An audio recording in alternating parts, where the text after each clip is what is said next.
নমস্কার, শুভ সন্ধ্যা। আমার নাম সৌরদীপ অধিকারী। মোদক ট্রেনার একাডেমি আয়োজিত আজকের এই আন্তর্জালিক অনুষ্ঠানে আপনাদের সবাইকে জানাই সুস্বাগতম। আজকের অনুষ্ঠানের শিরোনাম বাংলা সাহিত্যের নবজাগরণ।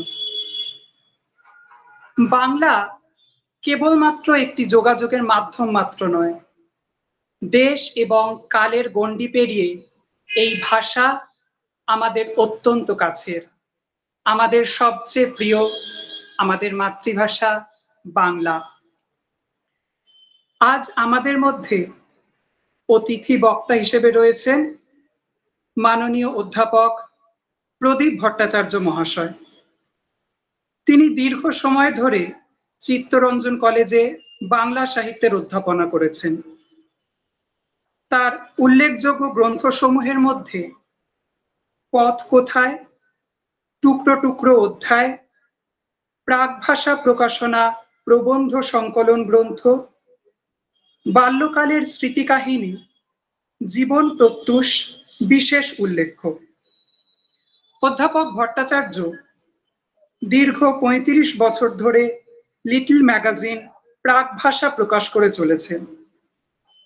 তিনি এশিয়াটিক সোসাইটির কাউন্সিল মেম্বার ছিলেন এবং বর্তমানে লাইফ মেম্বার হিসেবে কাজ করছেন। এছাড়াও সুরেন্দ্রনাথ বন্দ্যোপাধ্যায়, আনন্দমোহন বোস, শিবনাথ শাস্ত্রী, দ্বারকানাথ গাঙ্গুলি প্রমুখদের সম্মিলিত উদ্যোগে প্রতিষ্ঠিত ভারত সভার তিনি আজীবন সদস্য, যে ভারত সভা ব্রিটিশ বিরোধী আন্দোলনে এক গুরুত্বপূর্ণ ভূমিকা নিয়েছিল। আজকে আমাদের মাননীয় বক্তা শ্রী প্রদীপ ভট্টাচার্য মহাশয় বিভিন্ন শিক্ষায়তন ও সমাজ কল্যাণমূলক কাজের সঙ্গে নিজেকে ব্যাপৃত করে রেখেছেন। এখানে কিন্তু শেষ নয়, সাহিত্যের পাশাপাশি মাননীয় বক্তার রাজনৈতিক জীবনও একইভাবে উজ্জ্বল। তিনি ভারতীয় জাতীয় কংগ্রেস দলের একজন বরিষ্ঠ অভিজ্ঞ নেতা। ১৯৭২ থেকে ১৯৭৭ সাল পর্যন্ত তদানীন্তন মুখ্যমন্ত্রী শ্রী সিদ্ধার্থ শঙ্কর রায়ের আমলে পশ্চিমবঙ্গ সরকারের শ্রমমন্ত্রী এবং পশ্চিমবঙ্গ বিধানসভার সদস্য ছিলেন। ১৯৯৬ থেকে ১৯৯৭ সাল তিনি লোকসভার সদস্য ছিলেন। ২০১১ থেকে ২০২৩ সাল পর্যন্ত রাজ্যসভার সদস্য ছিলেন। আজকের এই আলোচনা আমাদের সকলের জন্য একটি অতি মূল্যবান, ভীষণ গুরুত্বপূর্ণ অভিজ্ঞতা হতে চলেছে। সম্মাননীয় বক্তা অধ্যাপক প্রদীপ ভট্টাচার্য মহাশয়কে জানাই সশ্রদ্ধ নমস্কার। এখন ওনাকে অনুরোধ করব মূল্যবান বক্তব্যের মাধ্যমে আমাদের সমৃদ্ধ করার জন্য।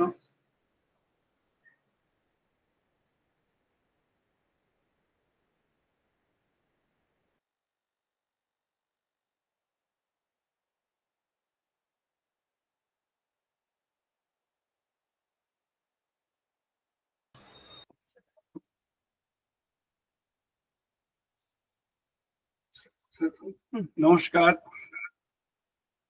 প্রথমেই তো আপনাদের এই সংস্থাটিকে আমি আন্তরিক শুভেচ্ছা এবং অভিনন্দন জানাই যে একাডেমির পক্ষ থেকে আমাকে আজকে একটি গুরুত্বপূর্ণ বিষয়ের উপরে কিছুক্ষণের জন্য আলোকপাত করার সুযোগ দিয়েছেন। সেই জন্য আপনাদের সকলকে ভীষণভাবে আমার শুভেচ্ছা রইল। শুভেচ্ছা আপনারা নেবেন। গার্গীর সঙ্গে আমার দীর্ঘকালের পরিচয়। আমি যখন চিত্তরঞ্জন কলেজের অধ্যাপক তখন তিনিও ছিলেন। তিনি আমাকে অনুরোধ করেছিলেন, তো আমি তার কথা ফেলতে পারিনি, আমি রাজি হয়ে গেছি। যে বিষয়টি নিয়ে আপনাদের কাছে আমি কিছুক্ষণ সময় নেব আপনাদের কাছ থেকে। বিষয়টি আমার নতুন কিছু গবেষণালব্ধ বিষয় নয়, বাংলা সাহিত্যের ইতিহাসে বারে বারে বিষয়টি উল্লেখিত হয়েছে, কিন্তু এটি নিয়ে পণ্ডিতদের মধ্যেও নানান রকমের মতভেদ আছে। যে সাহিত্যে, বিশেষ করে বাংলা সাহিত্যে নবজাগরণ মানে রেনেসাঁ কবে থেকে এলো, কেমন করে এলো? যেমন ধরা যাক, অনেক সমালোচক মনে করেন, বিশেষজ্ঞ মনে করেন যে একটা সময় ছিল বাংলা সাহিত্যকে দখল করে রেখেছিলেন দেবদেবীরা। বৈষ্ণব পদাবলী বলুন, মঙ্গল কাব্য বলুন, মঙ্গল কাব্যের অনেকগুলো ভাগ আছে, আপনারা সকলেই জানেন। কোনো না কোনো দেবী বা কোনো দেবতার প্রতিষ্ঠা পাওয়ার বাসনা যখন জাগ্রত হয়, তখন তিনি মর্তলোকের কারোর উপরে নির্ভর করে। এবং মর্তলোকে যাদের উপর নির্ভর করেন তারা কারা? তারা কি আমার আপনার দেখা রক্ত মাংসের মানুষ? যারা এই কাহিনী কাব্যগুলো রচনা করেছে তারা কিন্তু প্রথমে বলে দিয়েছেন এরা সকলেই হচ্ছেন, প্রায় সকলেই হচ্ছেন স্বর্গভ্রষ্ট দেবতা। তাই তারা দেবতার মানুষ হিসাবে, দেবতা মানুষ হিসাবে জন্মগ্রহণ করেছেন দেবদেবীদের কীর্তি কাহিনী প্রচার করার জন্য। তো এই যে ধারাবাহিকতা আমাদের সাহিত্যকে দীর্ঘ বেশ কয়েক শতাব্দী ব্যাপী দখল করে রেখেছিল, সেই জায়গাটার থেকে অনেকের বক্তব্য হচ্ছে প্রথম আমরা মুক্তি পাই অন্নদামঙ্গল কাব্যে। অন্নদামঙ্গল কাব্যে ঈশ্বর পাটনি, যিনি দেবী অন্নদার কাছে প্রার্থনা করলেন আমার সন্তান যেন থাকে দুধের ভাতে, অর্থাৎ মঙ্গল কাব্যের মধ্যে আমরা মানুষের কণ্ঠস্বর শুনলাম, মানুষের খাওয়ার কথা শুনলাম, আমার সন্তান যেন থাকে দুধে ভাতে।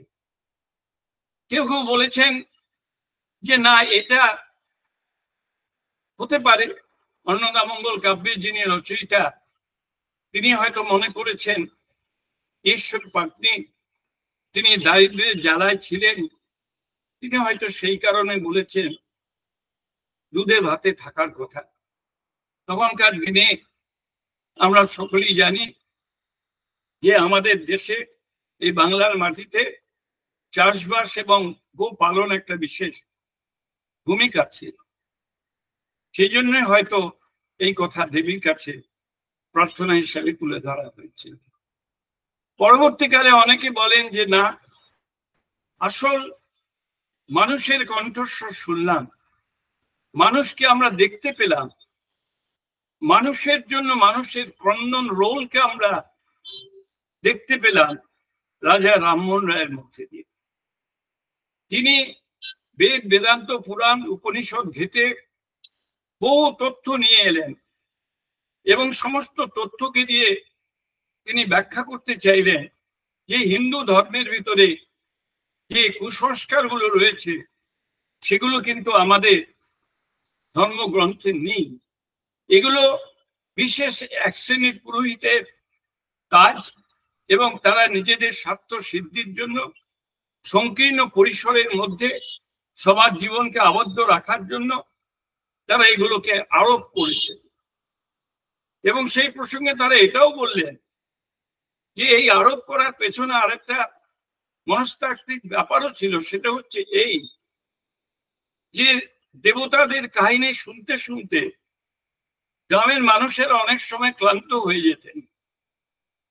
এবং আপনারা অনেকেই জানেন যে তখনকার দিনে তো লিখিত কাব্যগ্রন্থ ছিল না, সবটাই ছিল শ্রুতি, অর্থাৎ একজন গুরুর কাছ থেকে শিষ্যরা শিখতেন এবং তারপর তারা সেটা বিভিন্ন গ্রামে গ্রামে গিয়ে গাইতেন এবং যখন এক একটা জায়গায় পৌঁছতেন তখন তারা চেষ্টা করতেন যে তাদের পরিবেশিত খাদ্যকে কিভাবে তারা বিতরণ করবে। সেই জন্য স্থানীয় যে বিষয়গুলোকে সেগুলোকে তারা আত্মস্থ করতেন, হজম করতেন এবং তাদের মতন করে আসল বিষয়বস্তুর মধ্যে সেগুলোকে ঢুকিয়ে দিতেন। তার ফলে এত প্রক্ষিপ্ত অংশ আমাদের এই শ্রুতির মধ্যে দিয়ে এসে গেছে যে সেখানে আমরা যদি মনে করি যে যথার্থই মানুষের কণ্ঠস্বর শোনা গেছে, সেটা বোধহয় সর্বাংশে ঠিক নয়। আমার নিজের যেটা ধারণা, আমি জানি অনেকে আমার সঙ্গে একমত নাও হতে পারেন, সেটি হচ্ছে এই যে সত্যি রামমোহন রায়ের চিন্তাধারার মধ্যে একটা মানবিক চিন্তাধারার যে পরিস্ফুট রূপ ছিল, তার সতীদাহ প্রথা নিবারণের জন্য যে লড়াই তিনি করে গেছেন সেটাকে অস্বীকার করা যায় না। বিদ্যাসাগর মহাশয়কে অস্বীকার করা যায় না। এবং তারা যে সাহিত্য রচনা করেছেন সেই তার সাহিত্যের উপরে পাশ্চাত্যের প্রভাব যে পড়েনি এ কথা কেউ বলতে পারবে না। কারণ এই ধরনের পণ্ডিত ব্যক্তিরা তারা যেহেতু নবজাগরণ অর্থাৎ আমাদের প্রাচ্যের অন্ধকারাচ্ছন্ন জীবনধারাকে পরিবর্তিত করে পাশ্চাত্যের ইউরোপের জীবন দর্শন আমাদের শিক্ষিত সমাজের কাছে পৌঁছতে শুরু করে দিয়েছিল। তারা অনেক বস্তুতান্ত্রিক চিন্তাধারা দিয়ে সমস্ত বিষয়টাকে বিশ্লেষণ করতে শিখেছিলেন। তারা গতানুগতিক ভাবনাকে গ্রহণ করে পরিষ্কারভাবে অনেক সময় বলতেন যে মানুষ সে জন্ম দেবতার আশীর্বাদে, এমনটা মনে করার কোনো কারণ নেই। তারা মানুষ সম্পর্কে দৃষ্টিভঙ্গিকে পরিবর্তন করতে চেয়েছিলেন। ফলে তাদের লেখনের মধ্যে এই যে মানুষের কথা প্রবলভাবে আসবে, এটাই খুব স্বাভাবিক। এইভাবে যদি ক্রমাগত আমরা পরবর্তীকালের ইতিহাসকে ঘাঁটতে শুরু করি তাহলে দেখতে পাবো যে রামমোহন রায়, বিদ্যাসাগর, বঙ্কিমচন্দ্র, রবীন্দ্রনাথ এবং আরো আরো অনেক ঔপন্যাসিক, কবি এবং তখনকার দিনে যারা নাট্যকার ছিলেন, যারা বিশেষ করে প্রহসন লিখতেন, সেই প্রহসনগুলো অনেকেই পছন্দ হতো না। আর প্রহসনগুলোকে অনেক সময় নাটকের বিষয়বস্তু বলে মনে করাই হতো না। কিন্তু একটা জিনিসকে তো অস্বীকার করা যায় না, সেটা হচ্ছে এই বিষয়বস্তুগুলো, নাটকের বিষয়বস্তু, পাত্র পাত্রীরা, তারা কিন্তু কেউ স্বর্গের দেবতাও নন বা স্বর্গভ্রষ্ট মানুষের রূপও নয়। তারা যথার্থই মানব সন্তান। তাদের চলাফেরা এই মাটির পৃথিবীতে, সুতরাং তাদের মধ্যে রক্ত মাংসের গড়া মানুষের রূপকে স্পর্শ করা যায়, এটাকে অস্বীকার করার কোনো উপায় নেই। এবং তারই প্রতিফলন কিন্তু সাহিত্যের যে বিভিন্ন চরিত্রগুলো, সেই চরিত্রগুলোর মধ্যে ধীরে ধীরে প্রবেশ করতে শুরু করলো।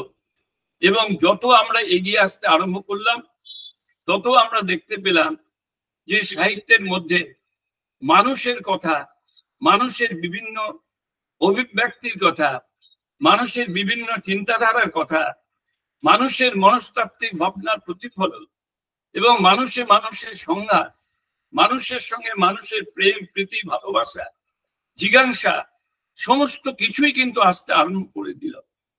অর্থাৎ মানুষের মনের ভেতরে যে সমস্ত রিপুর তাড়না আছে, সেই তাড়নাগুলো কিন্তু ধীরে ধীরে সাহিত্যের মধ্যে প্রবেশ করতে শুরু করলো। রবীন্দ্রনাথের যে সময়, রবীন্দ্র যুগ বলে আমরা যেটাকে বলে থাকি, বা রবীন্দ্রানুসারী কবি সমাজ, যেমন কুমুদরঞ্জন মল্লিকের মতো মানুষ, কালিদাস রায়ের মতো কবিরা, তাদের কাব্য গ্রন্থের মধ্যে রবীন্দ্রনাথের সৌন্দর্য চেতনা, রোমান্টিক ভাবনা এবং দর্শন ভীষণভাবে প্রভাবিত করেছিল। এটা আমরা কেউ অস্বীকার করতে পারি না। সেজন্য রবীন্দ্রনাথকেও একসময় বলতে হয়েছিল যে হ্যাঁ, আমি মাঝে মাঝে গেছি ও পাড়ার প্রাঙ্গণের ধারে, কিন্তু আমার ভেতরে প্রবেশ করার ক্ষমতা ছিল না। সেটা কবির একান্তই দীনতার অভিমান ছাড়া আর কিছুই নয়। তিনি তার কাব্যের ভিতরে ক্ষেত মজুর সমস্ত মানুষের কথায় সুন্দরভাবে চিত্রিত করেছেন। তার ছোট গল্পগুলো তো এবং ছিন্নপত্রগুলো পড়লে পরে আমরা বুঝতে পারি মানুষের বিচিত্র অনুভূতি কেমন ভাবে কবিকে প্রভাবিত করেছিল। এবং তিনি এটা অনুভব করেছিলেন যে বিশ্বের মানুষের কাছে যে বার্তা আমাদের পৌঁছে দিতে হবে, সেই বার্তাটা হচ্ছে যে আমরা সব মানুষই সমান। মানুষে মানুষে ভেদাভেদ, যুদ্ধের উন্মাদনা, এটাকে তৎকালীন যুগের বহু সাহিত্যিক তীব্র সমালোচনা যেমন করেছেন, রবীন্দ্রনাথও ঠিক তেমনি ভাবেই করেছেন, বড় অনেক বেশি করে করেছেন। এবং আমরা জানি যে আফ্রিকার কালো মানুষদের ওপরে যে নির্মম অত্যাচার হতো তার বিরুদ্ধে প্রতিবাদের কণ্ঠস্বর তুলে ধরতে রবীন্দ্রনাথ বিন্দুমাত্র কুণ্ঠাবোধ করেননি, এবং তিনি তার আফ্রিকার কবিতার মধ্যে দিয়ে সেই চিন্তাধারাকেই অভিব্যক্ত করেছেন। সুতরাং তার উপন্যাসে, গল্পে, নাটকে, গানে সর্বত্রই কিন্তু আমরা এই জিনিস লক্ষ্য করতে পারবো। এবং আমরা এটাও লক্ষ্য করতে পারবো তার সৌন্দর্য চেতনার সঙ্গে আধুনিক মানবিক প্রবৃত্তির ভাবনাকেও তিনি সংমিশ্রিত করে দিয়েছেন। কেমন করে দিয়েছেন না, মানুষ যদি একাকিত্ব রাজ শক্তিকে গ্রহণ করে বাড়িতে বসে থাকে, তাহলে পরে তার ভেতরে মানবিক অনুভূতিগুলো বিলুপ্ত হয়ে যাবে। রক্তগরবীর মধ্যে দিয়ে তিনি রাজা এই চরিত্রের মধ্যে দিয়ে সেটাকে তুলে ধরবার চেষ্টা করেছেন। শুধুমাত্র রবীন্দ্রনাথের কাব্যগ্রন্থ, উপন্যাস, ছোট গল্প, সেগুলোকে বিশ্লেষণ করতে গেলে এক দীর্ঘ সময় লাগে, যে কেমন ভাবে সাহিত্যের মধ্যে নবজাগরণ অর্থাৎ মানুষের চিন্তাধারাকে তিনি গ্রহণ করেছিলেন, মানুষের চিন্তাধারাকে প্রতিফলিত করেছেন। আমরা যদি তারও একটু আগে ফেরত যাই, অর্থাৎ তার সমসাময়িক না হলেও প্রায় কাছাকাছি সময়ে, সেই বলিষ্ঠ যে লেখক কবি, সেই বলিষ্ঠ কবির নাম মাইকেল মধুসূদন দত্ত, যিনি ব্যক্তি জীবনে শুধুমাত্র ইংরেজি কাব্যগ্রন্থ লিখবেন বলে, ইংরেজ হবেন মনে করে তিনি খ্রিস্টান ধর্ম গ্রহণ করেছিলেন। তার মা অত্যন্ত ভক্তিমতী মহিলা ছিলেন। সকালবেলা স্নান করে লাল পেরে শাড়ি পরে তিনি দেবতার অর্চনা করতেন। মাইকেল দেখতেন, কিন্তু সেই মাইকেল পরিণত যৌবনে তিনি মনে করলেন যে আমাকে ইংরেজি সাহিত্যে পণ্ডিত হতে হবে, আমাকে ইংরেজি দর্শন ভালো করে বুঝতে হবে, পাশ্চাত্যের দর্শন বুঝতে হবে, ইংরেজি ভাষাকে রপ্ত করতে হবে। তিনি খ্রিস্টান হলেন প্রতিষ্ঠা লাভ করার জন্য। তিনি ইংল্যান্ডে গেলেন, ফ্রান্সের ভার্সাই সিটিতে দীর্ঘকাল ছিলেন, আপনারা সকলেই জানেন।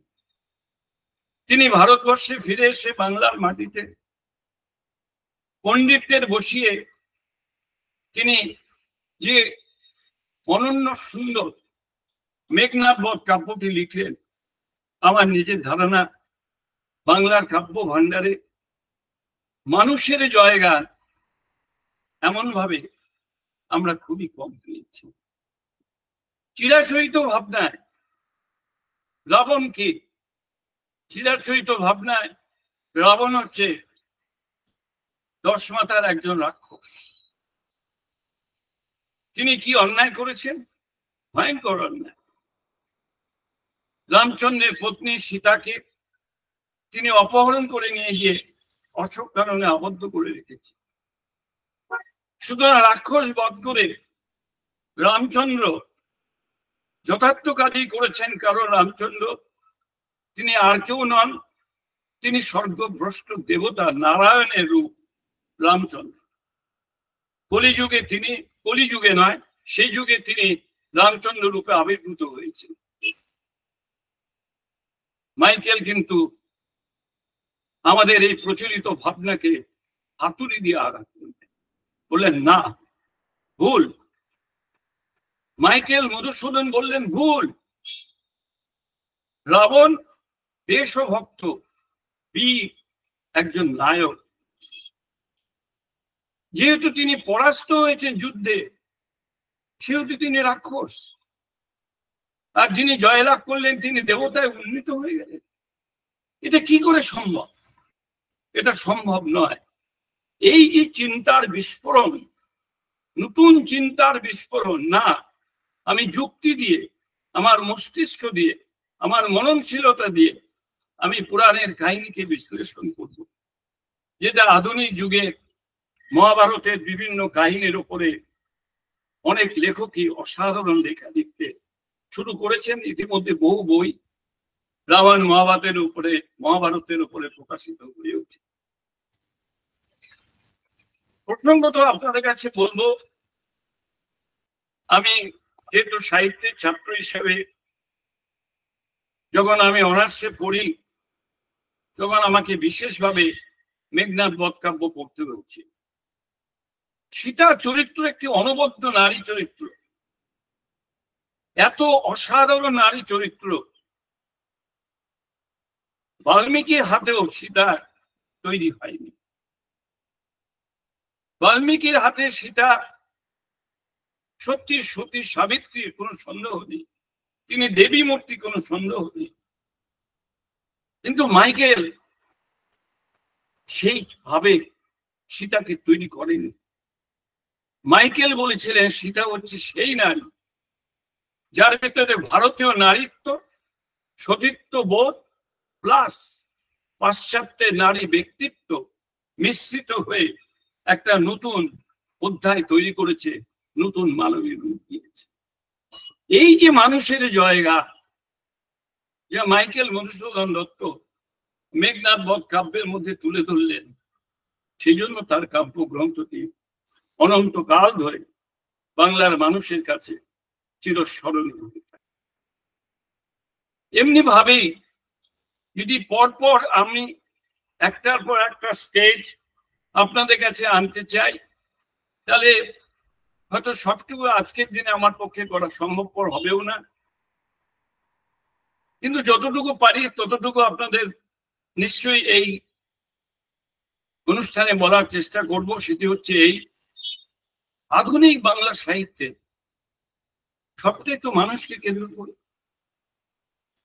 আধুনিক বাংলা সাহিত্যে এবং বাংলা সিনেমা এবং বাংলা নাটকের মধ্যে আপনারা যদি অনুসন্ধান করেন তাহলে দেখবেন তিনটি গুণের সমাবেশ, তিনটি গুণের ক্ল্যাশ, সমাবেশ বললে ভুল হবে, তিনটি গুণের সংঘাতকে আপনারা লক্ষ্য করবেন। একটি হচ্ছে মানুষের ভেতরে যে পশু বৃত্তি আছে, সেই পশু বৃত্তিকে আর্টিস্টিক কৌশলের মধ্যে দিয়ে প্রকাশ করে তার সঙ্গে মানুষের ভেতরে যে সুর প্রবৃত্তি অর্থাৎ দৈব রূপ আছে তার সঙ্গে সংঘাত করে দিয়েছেন। আবার কখনো কখনো প্রমাণ করবার চেষ্টা করেছেন মানুষের মধ্যে যে মানবিক প্রবৃত্তি আছে তার জয়গান। আবার কখনো কখনো জয়গানকেও কিন্তু তারা গ্রহণ করতে চাননি। তারা বলেছেন সব মানুষকে কি জীবনে জিততে হবে? পরাজয়টাও তো জীবনের একটা ঘটনা। জয়টা যেমন জীবনের ঘটনা, বাস্তব ঘটনা, পরাজয়টাও ঠিক একটা বাস্তব ঘটনা। সুতরাং সেটাকে আমরা অস্বীকার করব। রৌদ্র যেমন আছে, মেঘও তেমনি আছে, কালো যেমন আছে, সাদাও তেমনি আছে, আবার সাদা কালোর মাঝখানে গ্রেও আছে। সুতরাং সবগুলোকে কিন্তু মানবিক দৃষ্টিভঙ্গি দিয়ে দেখে বিশ্লেষণ করা দরকার। আধুনিক কবিদের মধ্যে, আধুনিক সাহিত্য রচনা যারা করছেন তাদের মধ্যে কিন্তু এই জিনিসগুলো বহিঃপ্রকাশ আজকে ব্যাপকভাবে লক্ষিত হচ্ছে। আরেকটি জিনিস, দ্বিতীয় জিনিস যেটি আমার মনে হচ্ছে, সেটা হচ্ছে আধুনিক বাংলা সাহিত্যে আমেরিকান সাহিত্যের প্রভাব, আগে ব্রিটিশ সাহিত্যের প্রভাব, ফ্রান্স সাহিত্যের প্রভাব, জাপানি সাহিত্যের প্রভাব, এগুলো ইতালিয়ান সাহিত্যের প্রভাব বিশেষ পরিমাণে পরিলক্ষিত হতো। এখনকার দিনে আমেরিকান সাহিত্যের প্রভাব কিন্তু আমাদের বাংলা সাহিত্যের মধ্যে আসতে শুরু করে দিয়েছে।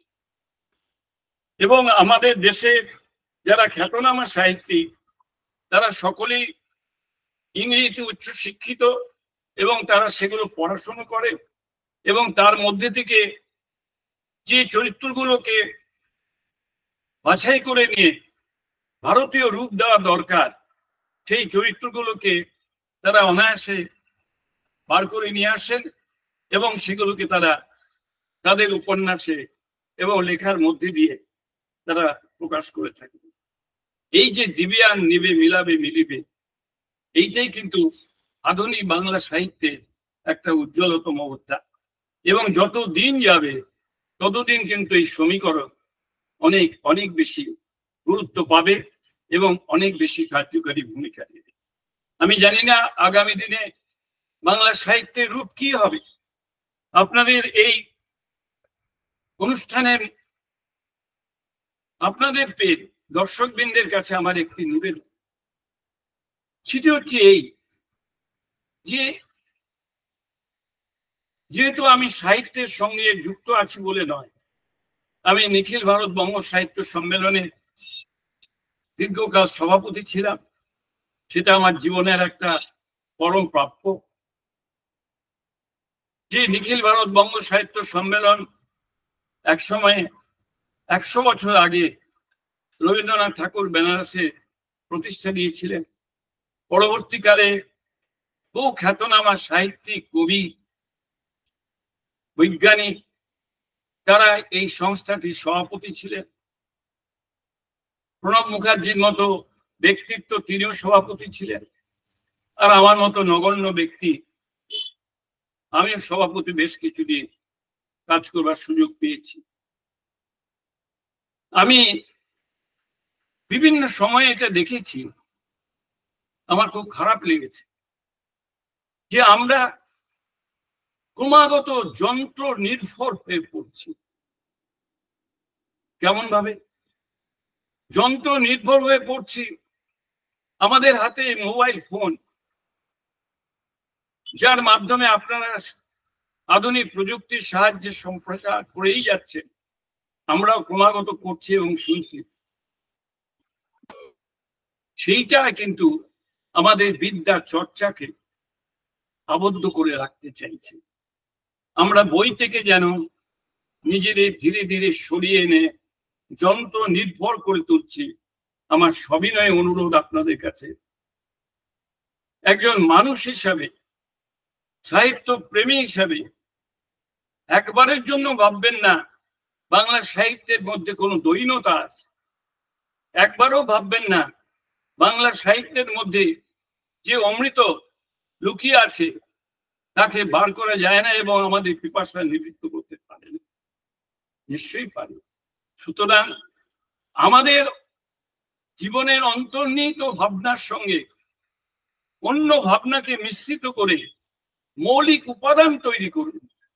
আমি যৌগিক উপাদানের কথা বলছি না, একটা ইট, দুটো পাথর, কিছু বালি, এই যৌগিক উপকরণ বলছি না। আমি H2O-র কথা বলছি, হাইড্রোজেন এবং অক্সিজেনের মধ্যে দিয়ে দুটো গ্যাসীয় পদার্থের মিলনের ফলে জলের মৌলিক পদার্থ, জলের কথা বলছি। আমাদের চিন্তার জগতে এই মৌলিকত্ব আজকের দিনেও খুব বেশি দরকার মানুষের জয়গান গাইবার জন্য। আরেকটি কথা আপনাদের কাছে বলি, বিশেষ করে আমার কলকাতার এবং শহরাঞ্চলের মানুষ, সেটি হচ্ছে এই যে আমরা আমাদের শিশুদের বাংলা না শিখিয়ে আমরা ইংরেজিতে কথা বলতে শেখাচ্ছি। পশ্চিম বাংলার একজন খ্যাতনামা, খুবই খ্যাতনামা কমিউনিস্ট নেতা, তার কন্যা, সেও খুবই বিদুষী মেয়ে, কলেজের বিশ্ববিদ্যালয়ের অধ্যাপিকা, তার টুইন বেবি ভর্তির জন্য আমার কাছে এসেছিলেন, আমার যতটুকু সাহায্য করার করে দিয়েছি। সেটা প্রসঙ্গ নয়। প্রসঙ্গটা হচ্ছে আমার সামনে মা তার শিশু পুত্রকে ডাকছে, প্লিজ কাম হিয়ার। আমি বললাম, এটা তুমি করছো কি? আমার কাছে এসো, এই বাংলা কথাটা বলতে পারো না? কি ক্ষতি হবে তোমার? আমাকে বোঝা। কিছু উত্তর দিল না, শুধু মাথাটা একবার নিচু করে দিল। কেন কেন আমাদের এই দৈন্যতা? আপনি বাংলা ভাষাকে ভালোবাসবেন, বাংলায় মনুষ্যত্ব বোধ কিভাবে সম্প্রসারিত হচ্ছে সেটা আমি আপনি বিশ্লেষণ করব, আলোচনা করব। আপনার আমাদের তীক্ষ্ণ মেধা শক্তি নিয়ে ভেতরে প্রবেশ করবার চেষ্টা করব, আর আমার বাড়ি থেকে অন্ধকারে আচ্ছন্ন রাখবো ইংরেজি শিক্ষার আলোকে। কেন আমি ইংরেজি শিখতে বারণ করছি না, আমি ইংরেজি শিখতে আপনাকে বলছি। আপনার ছেলে মেয়েকে হিন্দি শেখায়। ভারতবর্ষকে বুঝতে গেলে হিন্দির দরকার আছে। আমি সারা ভারতবর্ষ ঘুরেছি, হিন্দির ভীষণ প্রয়োজন আছে। বিশ্বের বহু দেশে গেছি। কমিউনিকেশন, যোগাযোগ রক্ষার জন্য ইংরেজি ভাষা নিশ্চয়ই শিখতে হবে, কিন্তু বাংলা ভাষাকে বিসর্জন দিয়ে ঘরে আমায় ইংরেজি বলতে হবে কেন? কিসের জন্য? আরে ঈশ্বর গুপ্ত তো একদিন এর জন্যই লড়াই করেছে। আজকে আমরা সেই আবার ব্যাক ফুটে যদি ফেরত যায়, বড় কষ্ট লাগে। আপনাদের এই মিডিয়াকে পেলাম বলেই বললাম।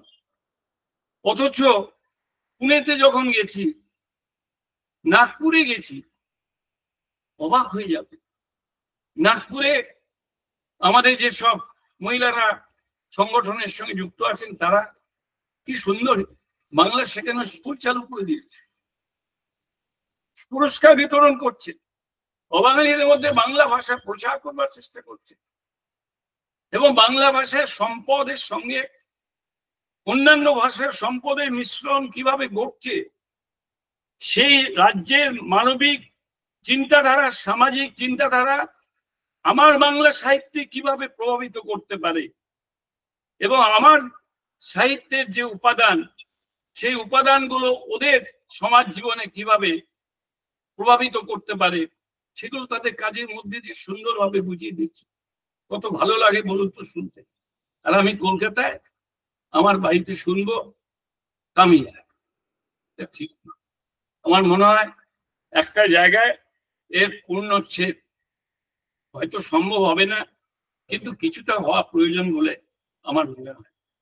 আপনাদের এখানে দীর্ঘ সময় আছে, কিন্তু কিছু মনে করবেন না, আমাকে একটু উঠতে হবে আগে।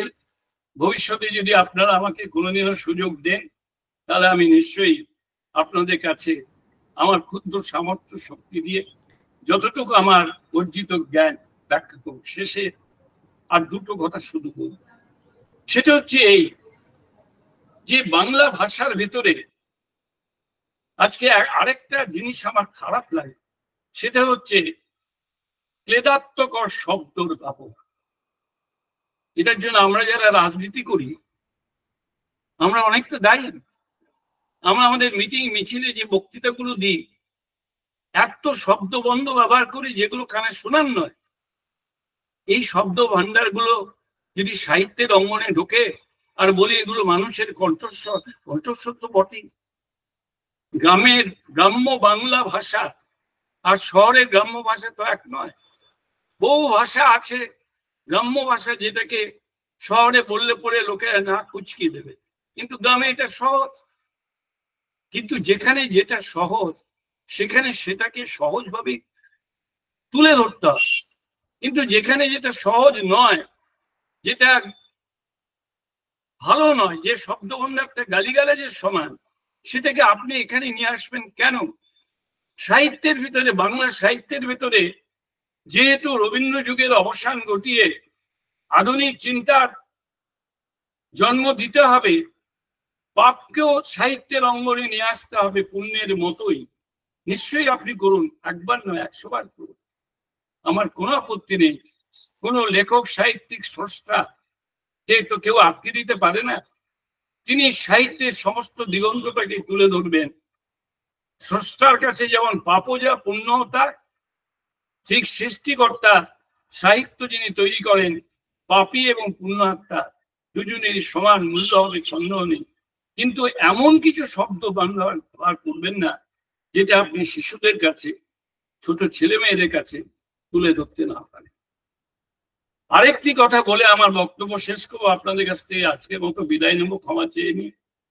সেটি হচ্ছে এই যে বাংলা সাহিত্য, আধুনিক যে সাহিত্যগুলো একান্তভাবে এখন পরিবেশিত হচ্ছে, তার ভিতরে গভীর মানবিক চিন্তাধারার বহিঃপ্রকাশ যেমন ঘটছে, মনস্তাত্ত্বিক ভাবনাটাও কিন্তু নিবিড় ভাবে তারা প্রকাশ করবার চেষ্টা করছে। সেটা খুবই ভালো লক্ষ্য। কিন্তু অনুরোধ করছে একটাই, সেটাকে কখনো বিকৃত করবেন। বিকৃত করলে পরে কিন্তু অনেকেরই মনে হবে বিকৃত ভাবনাটাই সত্য। কেমন জানেন, এই প্রায় সংবাদপত্রে দেখতে পাবেন যে কম্পিউটার নয়, মোবাইলে এমন সমস্ত কথা চালাচালি হয় যেগুলো শিশু মনের ভিতরে, বালক বালিকাদের মনের ভিতরে ভীষণ প্রভাব পড়ে। আমি জানি, আমি যখন হোম স্ট্যান্ডিং কমিটির চেয়ারম্যান ছিলাম, আমার যে সেক্রেটারি ছিল ব্যানার্জি বলে এক ভদ্রলোক, অত্যন্ত ভালো লোক, তার মেয়ে দিল্লি স্কুলে ফার্স্ট হতো, এসছিল এখানে মাসির বাড়িতে বিয়ের সময়, সুইসাইড করে। কেন? এত ভালো মেয়ে, এত সুন্দর মেয়ে। পুরো বইটা আসলে কি যে মোবাইলে দেখতো প্রতিদিন, আমি বুঝতে পারিনি, আমরা বুঝতে পারিনি আগে, তাহলে ওকে কাছ থেকে মোবাইল কেড়ে নিতাম। আমি জানি আজকের দিনে মা বাবারা সন্তানের কাছ থেকে মোবাইল কেড়ে নিতে পারবেন না, ইচ্ছা থাকলেও পারবেন না, কিন্তু তাদের কুরুচিপূর্ণ ছবি দেখা কিভাবে বন্ধ করতে পারেন দয়া করে একটু দেখবেন। এই অনুরোধ রেখে দর্শকদের কাছে ক্ষমা চেয়ে আমার বক্তব্য শেষ করলাম। নমস্কার। ওকে, নমস্কার। অসাধারণ বক্তব্য শুনলাম। আপনার মূল্যবান সময় থেকে যে আপনি সময় দিয়েছেন আমাদের, এটা সত্যি আমরা কৃতজ্ঞ। একাডেমির পক্ষ থেকে আপনাকে অসংখ্য ধন্যবাদ।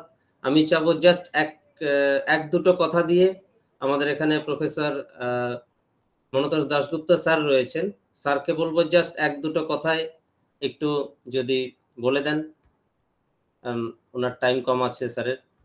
নমস্কার, আমি সময় বেশি নেব না। প্রফেসর ভট্টাচার্যের সঙ্গে আমার একটা পরিচয় বহু আগে হয়েছিল, জানি না প্রফেসর ভট্টাচার্যের মনে আছে কিনা। 2004 কি 5 সাল হবে, 23শে জানুয়ারিতে আপনি আমাকে সুজাতা সদনে নেতাজি সুভাষ ও ট্রেড ইউনিয়ন সম্বন্ধে বলার জন্য আমন্ত্রণ জানিয়েছিলেন। দীর্ঘদিন পরে আপনার সঙ্গে অন্তত আপনাকে এইভাবে মুখোমুখি দেখে খুব ভালো লাগছে। তো যাই হোক, আপনি যে অসাধারণ বললেন, এই নিয়ে আলোচনা তো অনেকে হতে পারে, এবং এই আলোচনাকে আপনি ঠিকই বলেছেন যে আলোচনাকে আরো অনেক দীর্ঘ করা যায়। তবে আপনি এই যে অতি সংক্ষেপে, জানি না দীর্ঘদিন পার্লামেন্টে থেকেই বোধহয় এই গুণটি এসেছে যে অনেক বড় জিনিস খুব সংক্ষেপে বলে দেওয়া যায়, তো সেইটি অনেক বড় জিনিস খুব সংক্ষেপে আপনি বলে দিলেন, এবং সত্যি অনেক চিন্তার খোরাকও আমরা পেলাম, এবং নিজেদের চিন্তা এবং বুদ্ধিতে নতুন করে শান দিতেও পারলাম। এই জন্য আমার নিজের তরফ থেকে আপনাকে আমি অসংখ্য ধন্যবাদ জানাচ্ছি, এবং আশা করে থাকবো ভবিষ্যতে যদি সামনাসামনি কোনোদিন, আমি অনেকদিন ধরেই ভাবছিলাম যদি আপনার সঙ্গে আবার একদিন দেখা হয়। আসুন না একদিন, বা আপনার ঠিকানাটা, আমার ফোন নাম্বার তো গার্গী জানে, ওর কাছ থেকে নিয়ে একদিন ফোন করে আমি চলে আসবো, কোনো ঠিক অসুবিধা আছে, নিশ্চয়ই নিশ্চয়ই, হ্যাঁ, নেই। খুব ভালো লাগবে, ঠিক খুব আছে, ভালো লাগবে, সংকলন।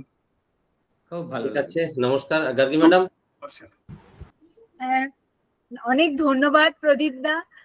মানে এমন একজন মানুষ যিনি আমাদের সাহিত্য জগৎকেও সমৃদ্ধ করছেন এবং রাজনৈতিক জগৎকেও সমৃদ্ধ করেছেন, কিন্তু তার কাছে এত সহজে যাওয়া যায়, আর তিনি সদা সর্বদা আমাকে সেই অভয় দিয়েছেন। তাই আজকে আপনাকে পেয়ে আমরা সত্যি ধন্য। মোদক ট্রেনার একাডেমির পক্ষ থেকে অনেক ধন্যবাদ জানাচ্ছি। আর আজকে আপনি যে কথাগুলো বললেন, বাংলা সাহিত্যের নবজাগরণ, এটা কিন্তু সেই দীনতা বা দৈন্যতা, সেটা আমরা প্রতি মুহূর্তেই সবাই উপলব্ধি করছি। সেই জায়গা থেকে আমরা কিভাবে উত্তীর্ণ হতে পারি, খুব সুন্দর করে আপনি, যেটা প্রফেসর দাশগুপ্ত মহাশয় বললেন, স্বল্প পরিসরে বলেছেন। আমরা খুব ধন্য। আমি সবাইকে অনেক ধন্যবাদ জানাচ্ছি, প্রদীপ দাকে ধন্যবাদ জানাচ্ছি, স্যারকে ধন্যবাদ জানাচ্ছি, আমাদের সকল শ্রোতৃবৃন্দকে ধন্যবাদ জানাচ্ছি। আজকে আমাদের যিনি সঞ্চালক সৌরদীপ অধিকারীকে ধন্যবাদ জানাচ্ছি। সবাইকে ধন্যবাদ জানিয়ে এবং আগামী দিনে আবার প্রদীপদার থেকে আমরা বক্তব্য আশা রেখে আজকে সবাইকে শুভরাত্রি বলছি। শুভরাত্রি। শুভরাত্রি। ওকে, অবশ্যই। ভালো থাকবেন।